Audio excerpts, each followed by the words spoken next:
that it's over, yeah. But I can't believe with you. They say the time's a healer, yeah, and I'm better without you. It's gonna take time, I know, but I'll get over you. Look at my life, look at my heart, I have seen them fall apart, but I'm ready to rise again. Just look at my hopes, look at my dreams, building bridges from the seas. Now I'm ready to rise again.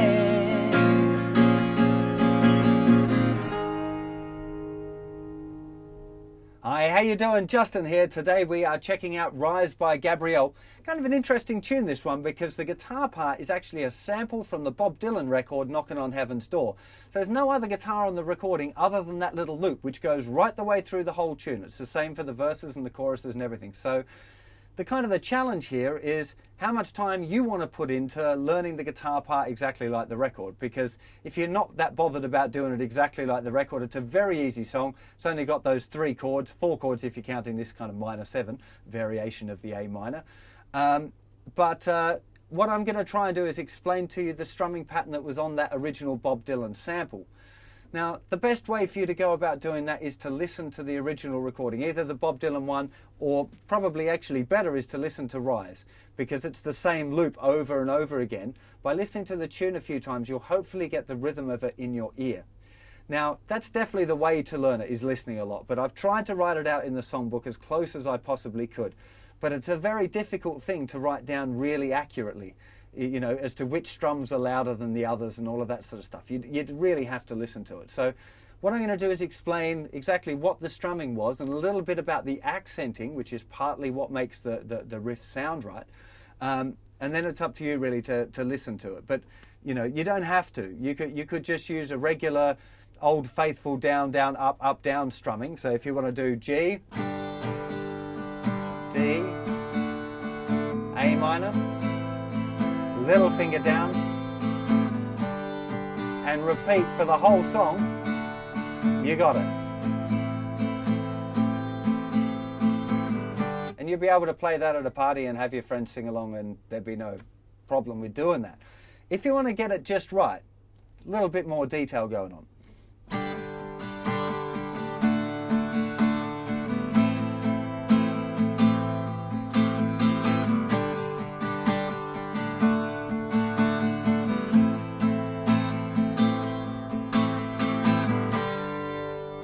It's a little bit more strumming. It's almost continuous, but not quite.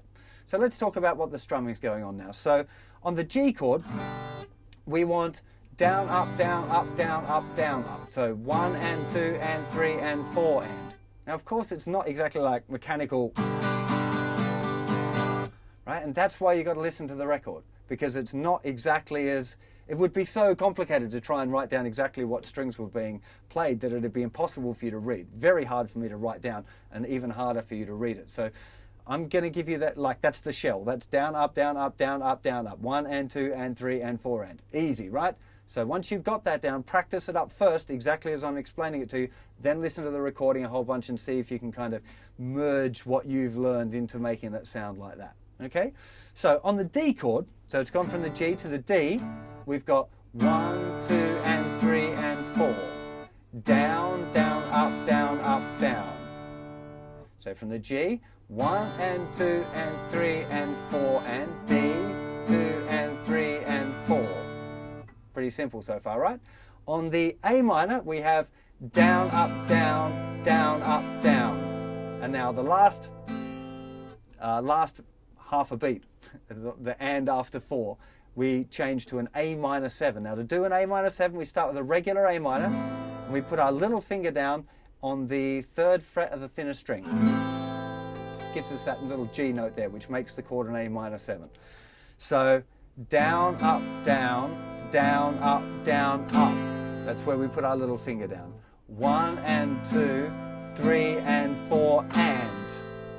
Okay?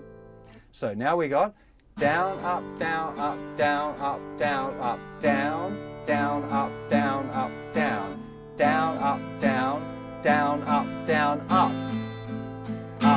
up, down. Now, the A minor 7, that last bar of the 4-bar sequence, is continuous strumming again. But what's the big deal here now becomes the accent, because that's kind of what gives it its flavor. And our accents are on the and after 2, the and after 3, and beat 4. So if we just go from the A minor, the beginning of the 3rd bar, 1 and 2, 3 and 4, and 1 and 2, and 3, and 4. Okay, I was exaggerating the hell out of it there, just so you can really kind of hear that that's where those extra pulses are. I'll do that again. 1 and 2, 3 and 4, and 1 and 2, and 3, and 4. And. Okay, so it's all about getting that little accent passage. Let me play it through again. Now I've explained exactly the mechanics, and again, if you haven't got the songbook, you want to try and write it down, because writing it down is definitely the easiest way when you're studying a strumming pattern. So we got 1 and 2 and 3 and 4 and 1, 2 and 3 and 4, 1 and 2, 3 and 4 and 1 and 2 and 3 and 4.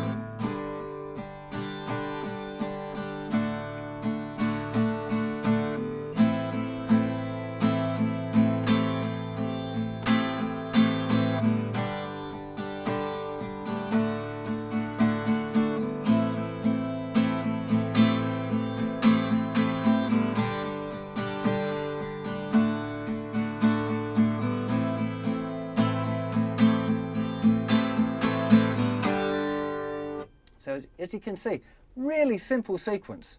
I'm making it loads more complicated than it needs to be, because really staying with a regular strumming pattern is totally cool.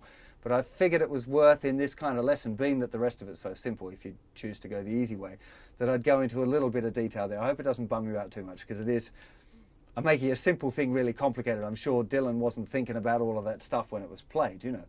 It's just about us analysing it. And really the way to go is the ears. It's just listening to it a lot. That's how you'll cop it. You have to kind of change your thinking to trying to imagine what it sounds like. And in order to do that, you have to have listened to it a lot. And once you can imagine what it sounds like, it's just keeping it in your head, that imagination, hearing the sound in your head, and trying to let your hands sort it out for you, because they will.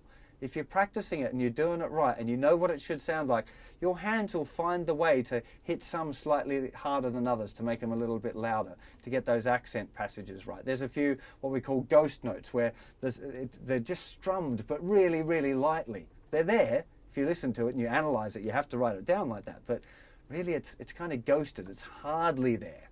So that's kind of the deal with this tune. And that's the whole song. It is just literally that for the whole way through. If you want to have a solo over it, it works great too with a G major scale. So those of you that are getting into that sort of stuff, you might want to check that out. I just realized that I haven't put a capo on. I think this song on the record requires a capo 1, or capo 1, seeing if some of you prefer that pronunciation. So you'll need to do that if you're going to play along with the record. But obviously it works fine without the capo. Hope you enjoyed that song, and I'll see you for another lesson very soon.